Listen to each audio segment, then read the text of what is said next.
এই ম্যাচটা অবিশ্বাস্যভাবে হেরেছে বাংলাদেশ এবং এই হারার ধারা জারি রাখার জন্য বাংলাদেশকে অনেক অনেক অভিনন্দন ভারত থেকে। आज के लिए फिलहाल इतना ही।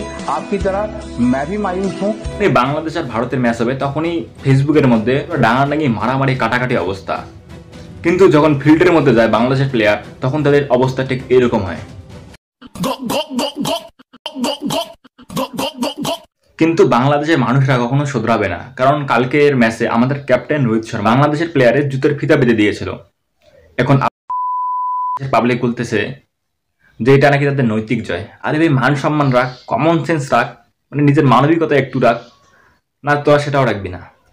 ভাই আমার সবচেয়ে খারাপ লাগে যে অনফিল্ড চ্যানেলটা আছে তার ওনার সামি ভাইজান, সামি দাদা যেটাই বলো তার জন্য। কারণ বাংলাদেশ আর ভারতের ম্যাচের আগে এতগুলা ভিডিও বানাইছে আর ম্যাচের পরে অবস্থা সেটা কি তোমরা ভালো করেই জানো। ম্যাচের আগে ভিডিওর টাইটেল ওয়ান ডেতেই শান্ত সেরা, আপনি মানেন আর না মানেন, কিন্তু ম্যাচের সময় শান্তের অবস্থা। আবার ভিডিও টাইটেল যে ভারতকে হারানোর সামর্থ্য রাখে বাংলাদেশ, কিন্তু ম্যাচের রেজাল্ট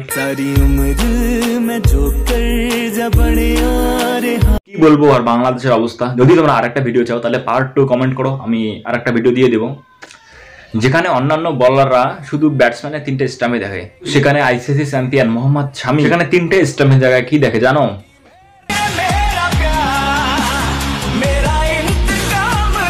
কালকের ম্যাচে আমাদের কেএল রাহুল কতটা ক্যালকুলেশন করে এই ম্যাচটা খেলতেছিল তোমরা জানো। যদি কম রান করে তাহলে হয়তো দল থেকে বাদ যাবে, আবার যদি বেশি রান করে তাহলে শুভমান গিল সেঞ্চুরি করতে পারবে না, আবার যদি 0 রান করে আউট হয় তাহলে হার্দিক পান্ডিয়া আসবে, আর হার্দিক পান্ডিয়া আসলে তো ভাই শুভমান গিল সেঞ্চুরি করতে পারবে না।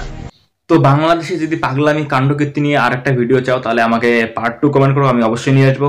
দেখা হবে নেক্সট ভিডিওতে, বাই।